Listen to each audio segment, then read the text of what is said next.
Hello friends, I am Shivani and welcome to my channel introverts live. तो सबसे पहले उन्हें बड़ा वाला थैंक यू जिन्होंने चैनल को सब्सक्राइब किया है, और जिन्होंने नहीं किया है चल गाइस आराम से कर देना, कोई जल्दबाजी नहीं है। तो चलिए शुरू करते हैं हम अपने फेवरेट ड्रामा क्रूड रोमांस के एपिसोड 4 को। एपिसोड की स्टार्टिंग होती है एंड यहाँ पे जॉजान का जो बंदा है वो बताता है कि जो मिस जिंगसू है उन्होंने आपकी कितनी हेल्प करी है एंड उन्होंने पूरी दिन रात आपकी सेवा पानी करी है एंड मुझे लगता है कि कहीं ना कोई सर वो आपके अंदर इंटरेस्टेड है। एंड फिर हमें देखते हैं कि जो टैन होता है वो यहाँ पर जिंगसू को लेकर आता है और उसे बताता है कि आप मिस जिंगसू हमारे निन युआंग जो हमारा पैलेस है इसमें पहली फीमेल है जो यहाँ पर रुकेंगी एंड किसी मतलब कोई भी गार्ड जो है किसी फीमेल को एंट्री तक नहीं देता है एंड आप पहली हैं। एंड इस तरीके से वो तारीफें पेलता हुआ यहाँ से निकल लेता है। एंड यहाँ पे फिर जब जिंगसू उसके जाने के बाद सोचती है यार रुकना किसको है यहाँ पे, अगर वो मेरी पॉकेट वॉच नहीं चुराता ना तो मुझे यहाँ आने की जरूरत ही नहीं पड़ती। फिर हम यहाँ उस जापानीज़ को देखते हैं, यहाँ पर वो एक लड़की के पास आता है, यहाँ पे काफ़ी सारे लोग होते हैं, यहाँ पे उस लड़की को वो पूछताछ कर रहे होते हैं। एक्चुअली में उन्हें जो डाउट होता है कि जो उनकी पॉकेट वॉच है वो रॉन्ग नाम की लड़की के पास है, इसलिए शंघाई में अब तक जितनी रॉन्ग नाम की लड़कियाँ होती है वो उन्हें सबको ढूंढ ढूंढ के मार चुके होते हैं, ये आखिरी होती है। एंड अभी तक उन्हें यहाँ पर स्पेशली वो जिंगसू को ही ढूंढ रहे होते हैं, जिंगसू नहीं मिली होती। एंड यहाँ पे उन्हें ऐसा लगता है कि यार वो कब मिलेगी एंड वो कौन लड़की है जिसका मतलब कि वो पॉकेट वॉच है। फिर हम यहाँ पे यंग मास्टर को देखते हैं जो कि उनके दोस्त ने उनसे कहा था कि उन्हें जो है पॉकेट वॉच रिसीव करनी है चर्च में जाके। तो वो सोचते हैं कि क्या किया जाए कि ये चर्च खाली हो जाए। तो यहाँ वो फादर से कहते हैं कि फादर ये चर्च की हालत इतनी गंदी सी क्यों हो रखी है एंड सब कुछ इतना मैसअप है एंड यहाँ पे मुझे लग रहा है कि आपने कितने टाइम से सफाई नहीं कराई है, इन सब चीज़ों की रिपेयरिंग नहीं कराई है, मुझे तो लगता है चर्च का जो पैसा है ना आप खा जाते हैं। तो कहते हैं नहीं नहीं, यहाँ पे जो बेचारा फादर हो कहता है नहीं नहीं प्लीज़ ऐसा नहीं है, मैं गॉड मैं वैसे से कसम खाता हूँ ये करता हूँ, वो ऐसे करने लगता है। तो जिसपे कि यहाँ पे जो हमारे यंग मास्टर है वो बोलते हैं कि मैं जो हूँ यहाँ पे काम कराना चाहता हूँ, तो प्लीज़ आप ऐसा करिए कि कुछ दिनों के लिए बाहर चले जाइए एंड आराम से अपनी छुट्टियाँ वगैरह बिता के आइएगा। जिसपे कि जो हमारे फादर होते हैं वो बेचारे पहले तो सोचते हैं कि यार जाऊँ या ना जाऊँ, फिर सोचते हैं कि चलो कोई बात नहीं चले जाते हैं। एक्चुअली यहाँ पे जो हमारे यंग मास्टर वो जानबूझ के ऐसा कर रहे होते हैं जिससे कि उन्हें फ्री टाइम मिल जाए। फिर नेक्स्ट डे जब जिंगसू की आंखें खुलती है तो यहाँ पे वो पॉकेट वॉच अपने पास से पाती है। वो सोचते हैं कि यार जॉर्जन ने उससे मतलब प्रॉमिस किया था कि वो पॉकेट वॉच दे देगा एंड फाइनली उसने सुबह सुबह उठते ही उसको पॉकेट वॉच उसके रूम में पहुँचा भी दी। एंड फिर उसे याद आता है कि चलो भैया आज तो मुझे पॉकेट वॉच जो है मतलब डिलीवर भी करनी है। एंड फिर वो हम यहाँ पर जो जापानीज़ होते हैं जो उसका मेन बंदा होता है उसे आके एक टेलीग्राम देता है एंड यहाँ पे वो बोलता है कि सर कि आज जो वर्जिन मैरी चर्च में कुछ इंपॉर्टेंट डिलीवर होने वाला है एंड एक्चुअली में वो पॉकेट वॉच ही होती है। एंड यहाँ पर हम जो हमारे जो यंग मास्टर उनको देखते हैं कि जो कि वो उस सनफ्लावर के फोटो को ढूंढ रहे होते हैं कि क्योंकि वो उसी पे ही यहाँ पर आज पॉकेट वॉच डिलीवर होने वाली होती है। फिर जिंगसू भी सोचते हैं कि फाइनली आज पॉकेट वॉच डिलीवर करनी चाहिए एंड तभी वो है जो जॉर्जन से टकरा जाती है। एंड जॉर्जन कहता है कि यार तुम्हें समझ नहीं आता, तुम हमेशा इसी तरीके से क्यों टकराती हो, कैसे बिहेव करती हो तुम। तो कहती है मुझे सॉरी, आई एम सॉरी, मुझे माफ़ कर दो। तो फिर इस पर जॉर्जन कहता है कि अच्छा तुम बताओ तुम्हें तुम्हारी पॉकेट वॉच मिल गई। तो कहती है हाँ वो मुझे मिल गई। तो जिस पर जॉर्जन जो है वो जिंगसू को देखता रहता है एंड यहाँ पर जिंगसू उसे उसकी जो लॉकेट होता है उसे वापस देती है। तो जॉर्जन कहता है कि नहीं ये मुझे नहीं चाहिए एंड यहाँ पे उसे जिंगसू को पहना देता है। तो जिंगसू चुप खड़ी रहती है। तो कहता है कि अगर मैं एक बार किसी को कुछ दे देता हूँ तो मैं उसे वापस नहीं लेता हूँ। एंड फिर वो उससे कहता है कि तुम्हें क्या रिग्रेट हो रहा है। तो जिस पर जिंगसू कहती है किस बात का रिग्रेट। तो कहता है कि तुमने उस प्रेग्नेंट लेडी को मुझे मारने नहीं दिया इसलिए, एंड उसी की वजह से तुम किडनैप हुई, इतना हर्ट हुई। तो अगर मैं उसे उस दिन ही मार देता तो आज इतना कुछ फेस नहीं करना पड़ता। तो जिस पर जिंगसू कहती है कि नहीं अच्छा हुआ तुमने उसे नहीं मारा क्योंकि मेरी वजह से फिर दो लोगों की जिंदगी मतलब चली जाती है, एक उसकी और उसके बेटे की। एंड मुझे तो अब तक इस बात का दुख है कि मेरी वजह से तुम हर्ट हुए, लेकिन मुझे इस बात की खुशी भी है कि मैंने तुम्हें ठीक कर दिया। एंड यहाँ पे जॉर्जन सोचता है कि यार ये लड़की कितनी अच्छी है, मतलब क्या है, मतलब जॉर्जन जो था उसके प्यार में बिल्कुल पैशनेट ऑब्सेस्ड होता जा रहा था। फिर हम यहाँ पे जिंगसू को देखते जो जाने लगती है कि अच्छा मैं जा रही हूँ। तो जॉर्जन कहता है तुम गलत डायरेक्शन में जा रही हो, उस साइड जाओ। कहती हाँ हाँ, मतलब जिंगसू हमेशा कंफ्यूज भी रहती है। एंड जॉर्जन जो है तब भी जिंगसू को देखता ही रहता है कि यार मतलब कितनी अच्छी है एंड स्माइल करता रहता है। फिर हम देखते हैं आज फाइनली वो डेट आ ही गया है जिस दिन यहाँ पर चर्च में वो पॉकेट वॉच डिलीवर होनी है। एंड यहाँ पे हम जापानीज़ को भी देखते हैं, जो मेन बंदा है वो भी यहाँ पर होता है। एंड हम जिंगसू को भी देखते हैं कि जिंगसू भी जो है वो यहीं के लिए आ रही होती है। जापानीज भी सोच रहा होता है कि यार देखते हैं यार कौन क्या मतलब डिलीवर करने आ रहा है। फिर हम यहाँ पे जिंगसू को सोचते हुए देखते हैं कि किस तरीके से उसके जो टीचर है उन्होंने कहा था कि तुम्हें इसे डिलीवर करना है, ये पॉकेट वॉच बहुत ज़्यादा इंपॉर्टेंट है। तो वो सोचते हैं कि ऐसा क्या खास है कि इसकी वजह से जो टीचर चैन है उन्हें अपनी ज़िंदगी भी मतलब ज़िंदगी से भी उन्हें हाथ धोने पड़ गए एंड मेरी पूरी फैमिली भी मर गई। एंड पता नहीं कि मैं इसे डिलीवर कर दूंगी इसका क्या इम्पैक्ट पड़ेगा, क्या किलर्स के बारे में पता चलेगा या नहीं चलेगा। फिर वो सोचते हैं कि अब उसके पास सिर्फ एक ही जरिया है तो उसे डिलीवर तो करनी ही चाहिए। एंड यहाँ पे वो चर्च में पहुंच जाती है एंड चर्च के बाहर हम देखते हैं कि यहाँ पर जो जापानीज़ है वो भी यहाँ पर वेट कर रहा है कि यार कौन आएगा कौन नहीं। फिर यहाँ पे जो जिंगसू है वो चर्च के अंदर जाती है तो देखती है यहाँ तो कोई भी नहीं है। फिर उसे एक आवाज़ आती है, एक्चुअली उसे लगता है कि ये फादर की आवाज़ है। फिर हम यहाँ पे जापानीज़ को भी देखते हैं कि वो भी वेट कर रहा होता है। फिर यहाँ पे जो जिंगसू है वो चुपचाप खड़ी रहती है। तो उसे पता नहीं होता कि जो दूसरी साइड पे है वो और कोई नहीं यंग मास्टर हैं, लेकिन ना तो यंग मास्टर को पता होता है कि जो दूसरी साइड है वो जिंगसू है। तो जिसपे कि वो कहता है कि बताओ ये मुझे पॉकेट वॉच चाहिए। तो उससे पूछती है कि आप मुझे पहले बताइए कि पॉकेट वॉच आप ही की है। तो कहता है कि इसे सनफ्लावर बनाया। तो जिंगसू कहती है हाँ। फिर लेकिन जिंगसू उसे देते टाइम फिर भी सोचती है कि नहीं, मुझे पूछना चाहिए कि मेरे फादर मदर के किलर कौन है। तो यहाँ पे जो यंग मास्टर उसे कहते हैं कि उसे बस ये लेने के लिए कहा गया था, उसे इसके बारे में कुछ नहीं पता। एंड वो जैसे ही उससे ये मतलब जो पॉकेट वॉच होती है वो ले लेते हैं, लेकिन जिंगसू को ऐसा लगता है यार मतलब जिस चीज़ के लिए मैं आई थी वो तो मुझे पता ही नहीं चली। एंड तभी वहाँ पर कुछ आहट की आवाज़ सुनाई होती है। एक्चुअली में जो जितने भी जापानीज़ लोग होते हैं वो यहाँ पर उसे सर्च करने के लिए आते हैं कि पॉकेट वॉच कौन आज डिलीवर करने आ रहा है कौन नहीं। तो यहाँ पर जो यंग मास्टर वो छुप जाता है एंड यहाँ पे जिंगसू भी छुप जाती है। फिर हम यहाँ देखते हैं कि जो जापानीज़ है वो पूरे चर्च में सर्च करते रहते हैं कि यार कहाँ है कहाँ नहीं। एंड यहाँ पे जो जिंगसू है वो उन जापानीज़ लोगों को पहचान लेती है कि यार ये तो वही है जिन्होंने मेरे फादर मदर को किल किया था। एंड यहाँ पे वो कुछ कह नहीं पाती है, फिर डर जाती है। फिर हम यहाँ देखते हैं कि जो जापानीज़ बंदा था वो भी चर्च में आ जाता है, जो उनका मेन लीडर था। एंड यहाँ पे वो आके खड़ा ही रहता है। फिर हम यंग मास्टर को देखते हैं जो कि एकदम से यहाँ पे जिंगसू को बचाने के लिए कि यार ये लड़की फंस जाएगी, वो यहाँ से भाग जाते हैं। लेकिन उनका जो एक जापानीज़ बंदा होता है वो उन्हें शूट कर देता है, जिसकी वजह से वो गिर जाते हैं। एंड फिर हमें जिंगसू को देखते हैं जो कि समझ नहीं पा रही होती कि उसे बाहर निकलना चाहिए नहीं, क्योंकि बाहर जापानीज़ होता है, लेकिन उसे ये नहीं पता होता कि ये वही जापानीज़ है जिसने मेरे फादर मदर को किल किया है। एंड यहाँ पे हम फिर जो यंग मास्टर उन्हें देखते हैं जो कि काफ़ी परेशान होते हैं कि यार वो पॉकेट वॉच उठाएं, अपनी जान बचाएं, लेकिन वो जान बचा के भागना ज़्यादा इंपॉर्टेंट समझते हैं कि यार छोड़ो। एंड यहाँ पे वो अपनी कार में बैठ के चले जाते हैं। वो जापानीज़ लोग उनका काफ़ी पीछा करने की कोशिश करते हैं, लेकिन वो तब तक निकल चुके होते हैं। फिर हमें देखते हैं कि उन्हें पॉकेट वॉच जो है वो जापानीज़ बंदे को मिल ही जाती है। फिर यहाँ पर एकदम से जिंगसू जो है वो अंदर से निकल कर आती है। वो सोचते हैं कि यार अब तो यहाँ से भागा जाए। एंड जैसे ही वो अंदर से निकलती है तो हम देखते हैं कि जो सामने जो मेन जापानीज़ बंदा होता है, एक्चुअली में जो उसकी एक्स गर्लफ्रेंड थी वो भी बिल्कुल जिंगसू की तरह दिखती थी। आई डोंट नो कैसे, बट दिखती थी। फिर हम देखते हैं कि वो जापानीज़ बंदा जो है जिंगसू को देखते ही एकदम से भाई बावला सा हो जाता है कि यार ये कहाँ से आ गई। एंड तभी जो जिंगसू है बड़ी क्यूटली कहती है अरे यहाँ मत रुको, यहाँ ना बहुत डेंजर है।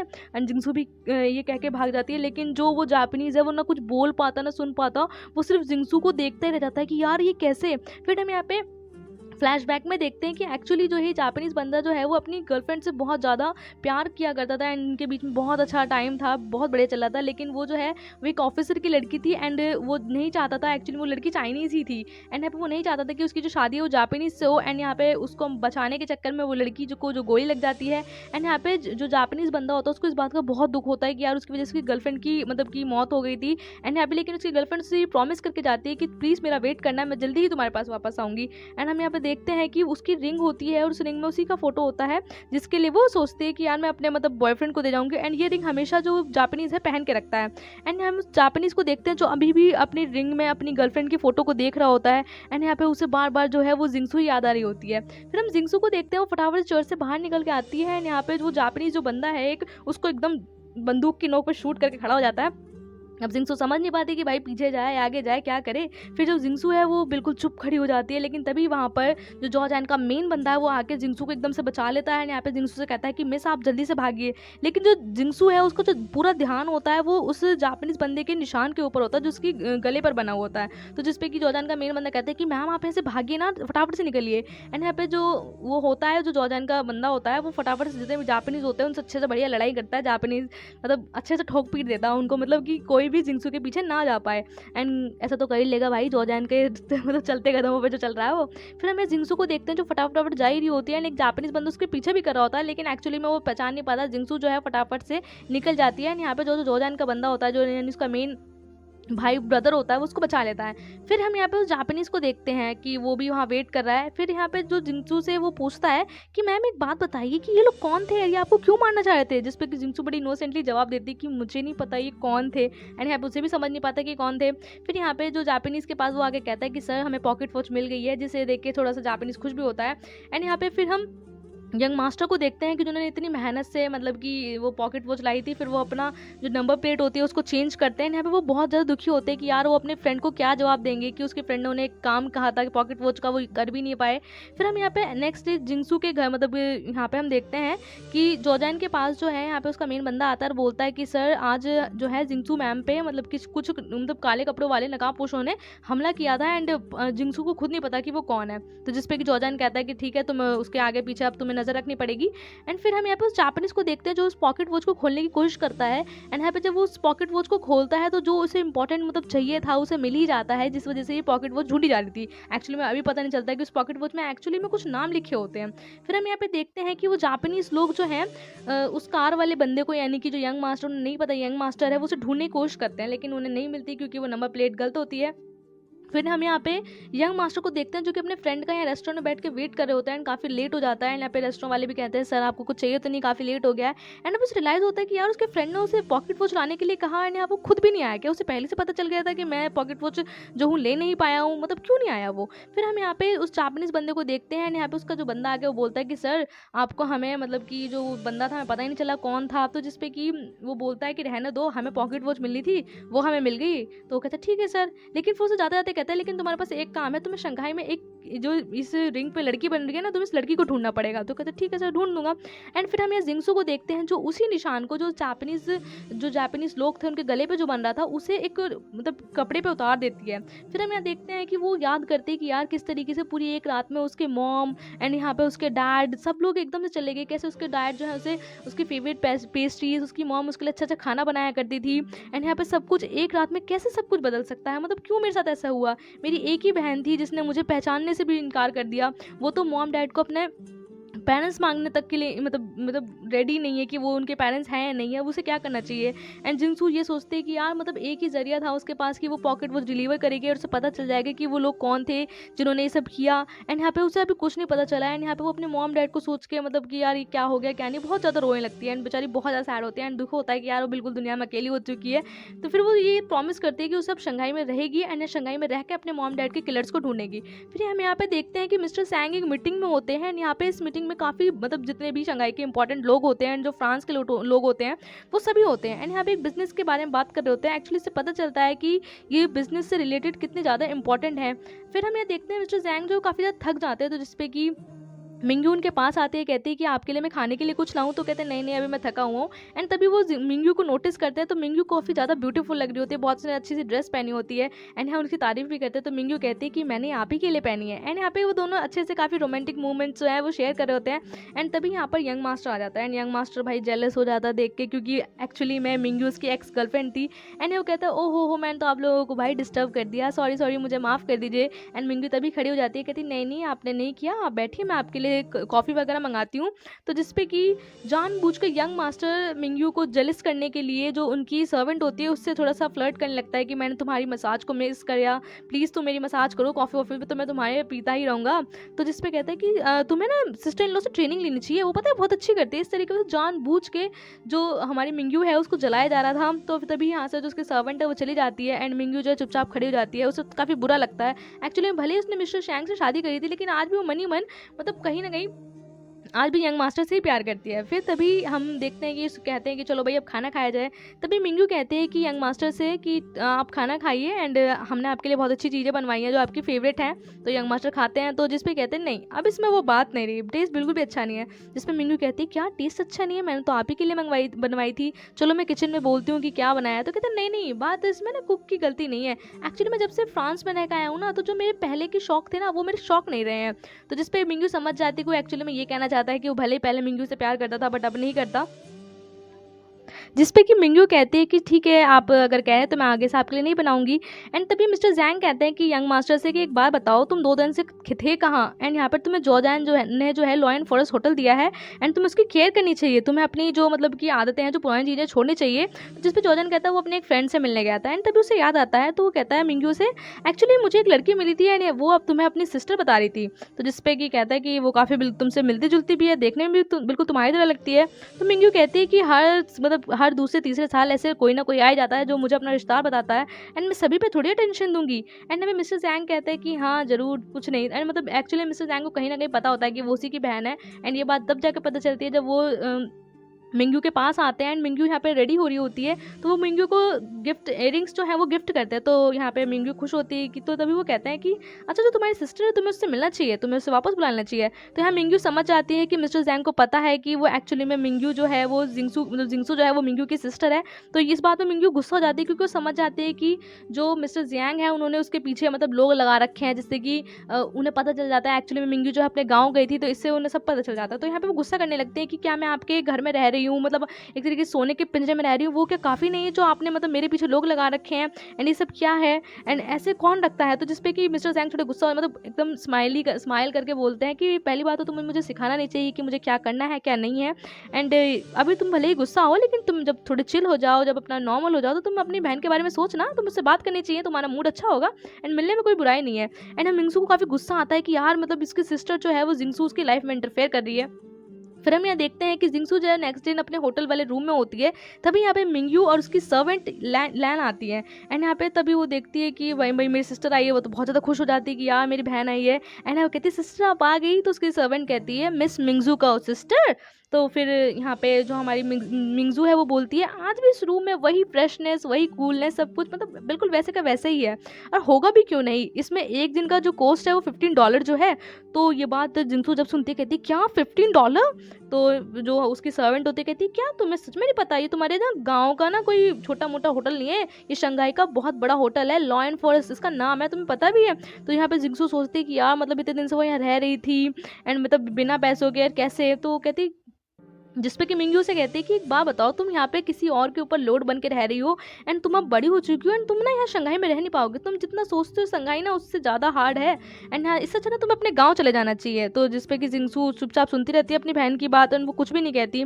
तो जिसपे जिंगसू कहती है कि एक्चुअली मैं दी यहाँ से नहीं जाने वाली, मैं यही रहूँगी। तो कहती हाँ हाँ तुम रह सकती हो लेकिन यहाँ रह के करोगी क्या। तो जिसपे कि जिंगसू कहती है कि मैं अपने मॉम डैड के किलर्स को ढूंढूंगी। एंड ये सुनते ही जिंगसू एकदम खड़ी होती मिंगयू खड़ी होती है एंड जिंगसू को चांटा लगा देती है एंड यहाँ पे उसके गले वाला भी पकड़ लेती है। कहती है कि पता है मैं तुम्हें जब भी देखती हूँ ना मैं तुम्हें इतना हेट करती हूँ, मुझे तुम इतनी बुरी लगती हो एंड मैं मतलब जब भी मैं तुम्हें देखती हूँ मुझे अपनी पुरानी वो अनहैप्पी जितनी भी मूवमेंट्स है जितने भी हमारे मतलब हमारे साथ हुए हैं मेरी सारी मेमोरीज मुझे याद आ जाती है। तो तुम क्यों मुझे परेशान कर रही हो, क्यों तुम मेरी ज़िंदगी से नहीं चले जाती, तुम मुझे मेरा पास याद दिला देती हो एंड हाँ हमारे बीच में कोई रिलेशनशिप नहीं है। एंड ये बोल के भाई गुस्से में जो मिंगयू है वो बोलती है कि अब तुम्हें यहाँ से मैं तो ना तुम्हारा शंघाई में ना रहना मुश्किल कर दूंगी एंड तुम्हें यहाँ से चले जाना चाहिए। जिस पे मिंगयू बोलती है कि तुम्हें पता है मैंने यहाँ इस पोजीशन तक पहुँचने के लिए कितनी मेहनत करी है एंड यहाँ पे बेचारी जिंगसू समझ नहीं पाती कि उसकी सिस्टर इससे इस तरीके का बिहेव क्यों कर रही है।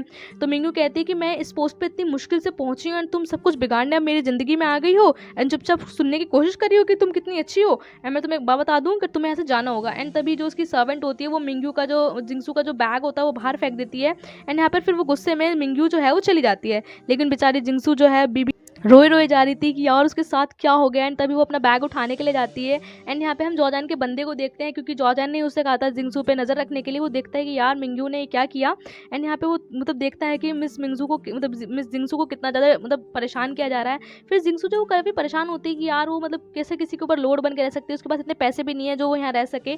तभी वो यहाँ पे यंग मास्टर के पास जाती है एंड यंग मास्टर देखते हैं कि यार यहाँ पे जरूर मिंगयू आई थी एंड यहाँ पे वो कहते हैं कि आज भी इस कमरे में वही खुशबू आ रही है। तो कहती तुम्हें कैसे पता है सिस्टर आई थी। कहता है मैं इस खुशबू को पहचानता हूँ एंड तभी वो समझ जाता है कि मिंगयू ने जिंगसू के साथ कुछ ना कुछ किया है। तो तभी वो बोलता है कि एक तो मैं बात बताऊँ कि जो मिंगयू है ना वो बाहर से इतनी हार्ड लगती है अंदर से बहुत ज़्यादा सॉफ्ट है। तो जिस पे जिंगसू कहती है मुझे पता है वो मेरी बहन है एंड मैं उसे कोई ब्लेम नहीं कर रही हूँ एंड आपको प्लीज़ मुझे कोई मतलब बात बताने की जरूरत नहीं है। वो कहता है हाँ मैं कोई बात नहीं बता रहा लेकिन तुम इतनी परेशान क्यों हो रही हो, चलो मैं तुम्हें कहीं घुमाने ले चलता हूँ। तो जिंगसू कहती है हाँ एंड जिंगसू काफ़ी परेशान होती है। तो जिसको यंग मास्टर जिंगसू को लेके एक रेस्टोरेंट में आते हैं, यहाँ कहते हैं कि यहाँ बैठो एंड यहाँ पे मतलब कि नोटिस करो। तो जिंगसू कहती है तो हम लोग यहाँ क्यों बैठे हैं, हम यहाँ क्यों आए हैं। तो कहता है कि पता है ये सीट ना इतनी अच्छी है कि यहाँ बैठ कर तुम पूरे कैफे में जो भी हो रहा है सब कुछ ऑब्जर्व कर सकती हो। जैसे मैं तुम्हें एक एग्जाम्पल बताता हूँ कि मतलब किसी के भी तुम ना यहाँ बैठे बैठे ना दिल की बातें या कुछ भी जान सकती हो। तो कहते हैं कि कैसे, चलो मैं तुम्हें बताता हूँ, तुम्हें बिलीव तो हो नहीं रहा होगा। कहते देखो सामने एक लड़की बैठी है, वो कितने अच्छे से तैयार वैयार हुई पड़ी है, कितने अच्छे से रेडी है एंड यहाँ पे उसके कहीं ना कहीं उसकी उम्र भी है, वो काफ़ी खिंची हुई सी लग रही है है मुझे, एंड मुझे लगता है ये ना डाइवोर्स है, एंड तो डाइवोर्स ही है। तो कहता है अच्छा तुम्हें कैसे पता? कहते देखो उसके ना हाथ में ना रिंग भी नहीं है, एंड जरूर ना वो अपने यहाँ पे न्यू पार्टनर का वेट कर रही है, एंड यहाँ पे दूसरी शादी के लिए, एंड पक्का ऐसा कुछ होने वाला था। जिंगसू कहती है हाँ यार तुम तो सच में बहुत अच्छा अच्छा बोलते हो। एंड तभी जैसे ही यंग मास्टर बोलते तो जिंगसू को ऐसा लगता है यार ये तो वही सी आवाज़ है जो उस दिन मैंने चर्च में सुनी थी। मतलब उसे कहीं ना कहीं डाउट होता है कि यार ये आवाज़ तो मैंने कहीं सुनी है, मतलब जिस तरीके से वो बोलने का तरीका एकदम से वो बोलते हैं। एंड यहाँ पर यंग मास्टर को भी जिंगसू काफ़ी अच्छी लगती है। फिर हमें देखते हैं जैसे ही जिंगसू कॉफ़ी पीती कहती है यार ये तो कड़वी है। तो कहते कड़वी है, तुमने क्या कभी मतलब कॉफ़ी नहीं पी? तो कहती है नहीं। तो कहते तुम्हें पता है कितनी एक्सपेंसिव कॉफ़ी है? तो जिसपे जिंगसू कहती है कि जिस चीज़ को मैं मतलब खाने के बाद निगल ना सकूँ या पीने के बाद निगल ना सकूँ, मेरे लिए वो ना एक पैसे की नहीं है। तो जिसपे कि यंग मास्टर कहते हैं हाँ वैसे तुम्हारा सही है, तुम्हारी बात भी सही है। एंड जिंगसू जो है वो बार बार लेकिन यही बात करने का उनके तरीकों को देख के सोचती है यार ये तो कुछ कुछ ऐसे ही लग रहा है जैसे कि उस दिन चर्च में थे, बट वो जैसे लगता है कि यार ये क्यों होंगे। फिर हम यहाँ पे देखते हैं कि जो लड़की बैठी होती है सामने, तभी उसका हस्बैंड आता है, एंड वो जो उसका हस्बैंड होता है एक्चुअली में वो उसकी रिंग ठीक कराने गया होता है, एंड वो मतलब मैरिड होता है, वो डाइवोर्सी नहीं होती है। तो जिस पे जिंगसू कहती है देखो तुम हमारा मतलब कि जो हमने अटेम्प्ट किया था कि ऐसा कुछ होगा, डाइवोर्सी होगी, ऐसा कुछ नहीं है। तो जिस पे कि यंग मास्टर कहते हैं देखो मैं तुम्हें यही तो बताना चाहता हूँ कि जो पूरी दुनिया कितनी सरप्राइजेस से भरी हुई है, मतलब हम किसी की बैड साइड देखते हैं तो ऐसा नहीं है कि उसकी गुड साइड भी हो सकती है। तो जिस पे जिंगसू कहती है हाँ बात तो सही है तुम्हारी। फिर यहाँ हम देखते हैं कि जिंगसू और यंग मास्टर जो है मतलब जा रहे होते हैं, तभी जिंगसू कहते हैं कि मेरे पास बस यही पैसे हैं, प्लीज़ आप इन पैसों को एक्सेप्ट कर लेते हैं। जिस पे कि यंग मास्टर कहते हैं कि क्यों, तुम मुझे क्यों दे रहे हो? तो कह रही कि मैं ना काम करना चाहती हूँ, आप प्लीज़ मुझे अपने होटल में एक काम दे दीजिए, एंड मैं किसी के ऊपर लोड बन के नहीं रहना चाहती। तो कहते तुम क्यों मतलब लोड ऐसा क्यों, तुम्हारे लिए कोई ऑलरेडी पे कर रहा है। तो कहती है कि कोई भी पे कर रहा हो, मेरे हाथ पैर हैं, मेरे में इतनी एबिलिटी है कि मैं काम कर सकती हूँ। जिसमें वो कहते हैं कि यार तुम ऐसा क्यों कर रही हो, तुम कंफ्यूज वगैरह हो गया, क्यों परेशान कर रही हो, तुम्हें मैं ऐसी कोई तुम्हें जॉब नहीं दे सकता। तो कहती है आप दे सकते हैं, मैं बर्तन धो सकती हूँ, मैं कपड़े धो सकती हूँ, मैं सब काम कर सकती हूँ, आप प्लीज़ मुझे काम दे दीजिए, मैं ऐसे ना सो नहीं सकती, मतलब बिना फालतू में फ्री में किसी के ऊपर लोड बन के रहूँ। तो कहता है कि यार तुम्हें बुखार वगैरह तो नहीं हो गया, तुम्हें सही तो हो ना? तो जिसपे वो चेक करता है कि तुम सही तो हो ना जिंगसू? तो कहती है नहीं नहीं मैं सही हूँ। फिर हमें मिस्टर फैंग को देखते हैं, जैसे उन्हें पता चलता है कि जोजान जो है वो बिल्कुल ठीक हो चुका है और उसे एक लड़की ने ठीक किया है, तो उन्हें बिल्कुल बिलीव नहीं होता, एंड वो सोचते हैं कि यार उन्होंने इतनी कोशिश करी तब भी वो ठीक हो गया। फिर हम यहाँ देखते हैं जो जोजान है उसके पास यहाँ पर आज यंग मास्टर आया होता है, एंड यंग मास्टर जो उससे बात कर रहा होता है कि यार तुमने तो बताया भी नहीं, तुमको इतनी चोट वोट लगी, कैसे हुआ क्या नहीं हुआ। तो जिस पर जोजान कहता है बस हो गया। तो कहता है कि हाँ यार पता है कि यार तुम्हारे पास 9 जिंदगियाँ हैं, लेकिन इसका मतलब ये तो नहीं कि तुम सबके सब ऐसे ही बिगाड़ते रहोगे। तो जिस पे तभी वो कहता है कि तुम्हें ठीक से रहना चाहिए। तो फिर वो कहता है मुझे तुम्हें एक और इंपॉर्टेंट बात बतानी है। तो कहता है हाँ क्या बताओ? कि यार जो लड़की तुमने लॉ एंड फॉरेस्ट होटल भेजी थी ना, वो तुम्हारी जो लड़की थी एक्चुअली में ना वो ना मतलब रूम में रहना चाहती है, वो कहती है कि मैं ऐसे फ्री में नहीं रहूँगी, या मेरे हाथ पाँव हैं, मुझे प्लीज़ कोई काम दो। तो जिस पे कि वो कहता है कि वो कहती है कि मतलब वो अपने ऊपर रह सकती है, मतलब वो किसी और के ऊपर लोड नहीं बनना चाहती, तो अब तुम ही बताओ मैं क्या करूँ क्या नहीं करूँ। अब अगर मैंने उसे काम नहीं दिया तो वो कहीं और चली जाएगी, वो कह रही कि वो यहाँ नहीं रहेगी। तो जिस पे कि जॉर्डन कहता है कि ठीक है तो तुम उसे काम करने दो, कोई बात नहीं है, लेकिन तुम उससे कोई भी इस तरीके का काम नहीं कराओगे जिससे कि बस वो जान ही नहीं चाहिए। फिर हम यहाँ पे होटल में देखते हैं कि यहाँ पर जो हमारे यंग मास्टर हैं, जो जिंगसू हैं, वो बैठे हुए बात कर रहे होते हैं। तो जिंगसू कहती है तो आपने क्या सोचा? तो बेचारा यंग मास्टर परेशान तो होता ही है, वो कहता है कि अरे मतलब हाँ ठीक है मैं तुम्हें काम दे दूंगा, लेकिन तुम कोई भी इनकन्वीनियंट काम नहीं करोगी, कोई भी हार्ड काम नहीं करोगी। तो कहती पर आप ऐसे क्यों कह रहे हो, मैं मतलब डेलिकेट काम नहीं करूँगी, ये क्या मतलब होता है? तो कहता है हाँ नहीं करोगी, एंड कहता है कि नहीं तो फिर मैं जा रहा हूँ। तो फिर वो सोचती कि यार चलो फाइनली मुझे काम तो मिल गया, एंड यंग मास्टर कितने अच्छे हैं, एंड उसे ये नहीं पता होता कि इन सब चीज़ों के पीछे जॉर्जैन होता है। एंड यहाँ पे फिर हम दांत होते देखते हैं, यहाँ पे जो जिंगसू है वो जो हमारे सेकंड मास्टर जॉर्जन है उनके लिए खाना बना के लाती है, मतलब खाना इन द सेंस जो उसका काढ़ा वगैरह होता है, दवाइयाँ वगैरह वो लेके आती है। एंड यहाँ पे वो अभी भी यही सोच रही होती है कि यार यंग मास्टर कितने अच्छे हैं, उन्होंने मुझे जॉब दी, एंड वो कितनी केयर करते हैं, कितना अच्छा है, मैं उनकी हर चीज़ को मतलब उनको वापस जरूर दूंगी, मैं उन्हें रिपे जरूर करूँगी। फिर हम ये देखते हैं वो जैसे ही जॉर्जन के घर पहुँचते हैं तो उसके सभी सर्वेंट उसे कुछ ज़्यादा ही रिस्पेक्ट दे रहे होते हैं। एंड तभी जो मेन बंदा होता है वो आके कहता है हेलो मिस जिंगसू आप कैसी हो? तो कहती है आज क्या हो गया इससे? तो कहती है हाँ बताओ, अच्छा बताओ जॉर्जन कैसा है, उसके जो मतलब बॉडी वगैरह में बिल्कुल ठीक है ना, फीवर वगैरह तो नहीं है ना? तो कहते हैं हाँ मैम कहाँ से होगा उनको, आपने इतनी मेहनत जो करी है। तो कहती है हाँ अच्छा वो है कहाँ वैसे बताओ? तो कहता है अंदर वो आपका वेट करने जाइए ना। एंड तभी हम देखते हैं एक्चुअली में जॉर्जन चेंज कर रहा होता है। तो जब भी जिंगसू कहती है अच्छा अच्छा आप चेंज करो मैं थोड़ी बाद आती हूँ। तो कहता है नहीं नहीं मुझे चेंज करने में प्रॉब्लम हो रही है, तो क्या तुम मेरी बैंडेज को चेंज नहीं करोगी? तो कहती ठीक है। फिर हम यहाँ देखते हैं कि जो उसका दूसरा बंदा जो होता है, जो उसके ब्रदर होता है, वो वहाँ आ ही रहा होता है। तभी वो कहता है, अरे कहाँ जा रहे हो यार? तो कहता है, क्या मतलब, मैं अंदर जा रहा हूँ तुम्हें। तो जो उसका भाई होता है वो कहता है, तुम्हें अकल वकल नहीं है? अभी पता है सेकंड मास्टर जो वो लड़की है वो एक साथ अकेले हैं, उनको भाई स्पेस दो, उन्हें टाइम दो। और कहता है चलो हम बाहर चलते हैं, हम बाहर बैठ के वेट करेंगे। तो कहता है चलो ठीक है। फिर हम यहाँ देखते हैं जो जिंगसू है वो यंग मास्टर की जो है, सॉरी हमारे सेकंड मास्टर जो है यानी कि जॉर्जैन, उनकी पट्टियाँ कर रही होती है। एंड यहाँ पे वो काफ़ी ज़्यादा करीब होती है। तो जो हमारे सेकंड मास्टर जॉर्जैन है वो बार बार जिंगसू को देखते रहते हैं। जिंगसू कहती है, सर को ऊपर करो, मुझे मत देखो, ऐसे करके बोलती है। कहते हैं अपने हाथ ऊपर करो, पैर ऊपर करो। इस तरीके से उसे कमांड दिए जा रही थी। तो जिसपे कि वो कहता है जो हमारा जॉर्जैन है वो बोलता है कि अच्छा एक बात बताओ कि तुमने मतलब ये आराम से रहने की जगह तुमने ये क्यों सोचा कि तुम लॉ एनफोर्समेंट में काम करोगी, इसके पीछे क्या प्रॉब्लम आ गई है? तो कहती है कि ये मेरा बिजनेस है। तो कहता है कि ये सब इसकी वजह से, कि ये सब मिंगजू की वजह से हुआ है क्या, तुम मुझे बताओ। एंड है उसका टाइटली हाथ पकड़ लेता है। तो जिंगसू जो है उसका हाथ एकदम झटक देती है। कहती है ये मेरा काम है, मेरा बिजनेस है, मैं कुछ भी करूँ, मतलब इट्स माई बिजनेस, तुम्हें मेरे मतलब किसी चीज़ में इंटरफेयर नहीं करना चाहिए। एंड एकदम से धक्के से वो उसके ऊपर गिर जाती है, यानी कि जो हमारे जॉर्ज है ना उसके ऊपर, सॉरी गाइस बार बार यंग मास्टर निकला है। एंड तभी फिर वो कहता है कि ऐसा नहीं है, तुम आपसे मेरी लेडी हो। एक तरीके से वो उसे बोल रहा होता है कि भाई तू मेरे अंडर आती है। एंड कहता है कि तुम्हें अगर किसी भी पैसों की कोई ज़रूरत हो, तुम्हें कोई भी प्रॉब्लम हो इस पूरे शंघाई में, तुम मुझे बोल सकती हो, तुम्हें ऐसे परेशान होने की या कोई काम करने की कोई ज़रूरत नहीं है। तो कहती क्यों, तुम मुझे क्यों कह रहे हो, क्या तुमने मुझे बचाया है, तुमने मेरी इंजरीज ठीक करी है, एंड तुम जितना पैसा मांगोगे मैं तुम्हें उतना दूंगा, लेकिन तुम्हें कुछ करने की जरूरत नहीं है। एंड तभी हम यहाँ देखते हैं कि एक बंदा जो होता है वो टी लेके आता है। यहाँ पे एकदम जॉर्जन शांत हो जाता है। एक्चुअली में वो बंदा जो होता है वो यहाँ पे जॉर्जन के ऊपर हमला करने आया होता है। एंड तभी जैसे ही जॉर्जन उसे लड़ने लग जाता है तो वो जिंगसू से कहता है, जिंगसू भागो यहाँ से, जाओ यहाँ से। एंड जिंगसू भी जो है वो अपनी जान बचाने के लिए भागती है, एकदम से बाहर आती है। एंड जॉर्जन जो है वो बहुत सारे वहाँ 2-3-4 जो मतलब एकदम से काफ़ी सारे गुंडे जाते हैं, उनसे लड़ने लगता है। लेकिन वो घायल होने की वजह से उसे एकदम से वहाँ से खून वगैरह निकलने लगता है, थोड़ा अनकॉन्शियस हो जाता है। एंड तभी जिंगसू को बाहर आते रियलाइज़ होता है कि यार वो मेरा पेशेंट है एंड वो अभी घायल है, मैं उसे ऐसे कैसे छोड़ के आ सकती हूँ। एंड जिंगसू सोचते नहीं भाई, मुझे जाकर उसे बचाना पड़ेगा। एंड जिंगसू जो है वो फटाफट भगे भगे अंदर जाती है। एंड एकदम से जो बंदा जॉर्जन के ऊपर हमला करने वाला होता है उसे खींच के गमला मारती है।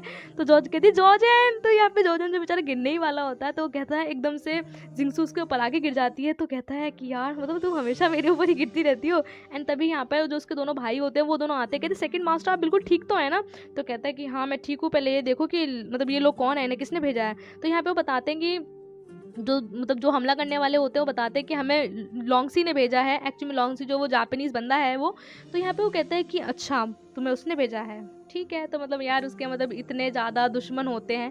फिर हम यहाँ पे जॉर्जन को देखते हैं जो यहाँ पे बैठ के ड्रिंक कर रहा होता है, बेचारी जिंगसू भी जो चुपचाप बैठी होती है। जिस पे कि जॉर्जन कहता है कि तुम इस टाइम पे शंघाई में हो, तो तुम्हें ऐसा नहीं लगता कि तुम शंघाई क्यों आई, क्योंकि शंघाई में या तो तुम सिर्फ जीत सकते हो या फिर हार सकते हो, इसके बीच का कोई रास्ता नहीं है। तो वो कहते हैं कि कोई बात नहीं, मैं शंघाई में रहूँगी, मुझे नहीं जाना। तो कहते हैं कि क्यों, ऐसा क्या है? एंड फिर वो कहती है कि जो जिंगसू है उसके जवाब का मतलब उसकी बात का जवाब नहीं देती है। कहती है कि पहली बात तो ना तुम्हें इतनी ड्रिंक नहीं करनी चाहिए, अगर तुम इन्हें ड्रिंक करोगे ना तो तुम्हारे ना जो मतलब ये इंजरीज वगैरह बिल्कुल भी ठीक नहीं होंगी। तो जॉर्जन जो है घूर घूर के देखने लगता है, तो कहता है कि यार एक बात बताओ, मैं जब भी तुम्हें देखता हूँ ना, मतलब पहली बात तो तुम ये कि तुम अच्छी खासी जा रही थी, मतलब मैंने तुम्हें बचा लिया, तो तुम वापस क्यों आई? मतलब तुम्हें मतलब मेरी जान बचानी इतनी इंपॉर्टेंट थी क्या? तो कहती क्या तुम मेरे पेशेंट हो एंड मेरा फर्ज बनता है तुम्हें बचाना? तो जॉर्जन फिर उसको देखने लगता है, देखे देखे जाता है। कहता है यार तो तुम एक नज़र में तुम एकदम से ऐसी लगती हो, बिल्कुल कमज़ोर सी, नाजुक कली सी, कि हवा चले तो लड़की उड़ जाए, और एकदम से तुम एकदम से मतलब कि ऐसे हो जाती हो कि मतलब तुमने मुझे 2 बार बचा भी लिया है, तुमने 2 बार मेरी जान बचाई है, एंड क्या है तुम्हारे अंदर, कैसी पावर है? तो जिंगसू कहती है कि क्या मतलब कैसी पावर? कहता है यार अब तुम जो भी हो, आज से ना तुम मेरी पर्सन हो, मतलब कहीं ना कहीं क्या जॉर्जन अब फाइनली जिंगसू को एक तरीके से अपनी बंदी मान ही चुका था। एंड जिंगसू जो उसे देखती रहती है कि यार क्या बोल रहा है। एंड जॉर्जन भी जो है इस बात के लिए काफ़ी ज़्यादा मतलब काफ़ी ज़्यादा पॉजिटिव होता है। एंड इस तरीके से इस एपिसोड का एंड हो जाता है। Thank you for watching guys and bye bye.